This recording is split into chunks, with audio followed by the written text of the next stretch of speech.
Kereta api penumpang jurusan Medan Binjai menabrak sebuah truk bermuatan pasir dan batu. Supir truk selamat setelah dapat keluar beberapa saat sebelum kereta api menabrak. Tabrakan ini menyebabkan truk terguling dan seluruh muatannya tumpah ke sisi rel kereta api. Kondisi ini juga telah menyebabkan arus lalu lintas di Jalan Megawati, Kota Binjai mengalami kemacetan. Menurut sopir truk, kejadian bermula saat dirinya hendak mengantar muatan ke pabrik, namun mendadak setibanya di perlintasan, truk yang tengah dikemudikan tidak mau berjalan.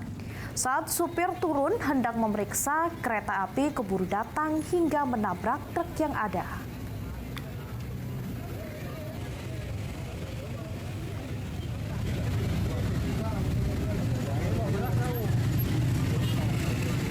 Jelajahi cara baru mendapatkan informasi. Download Metro TV Extend sekarang.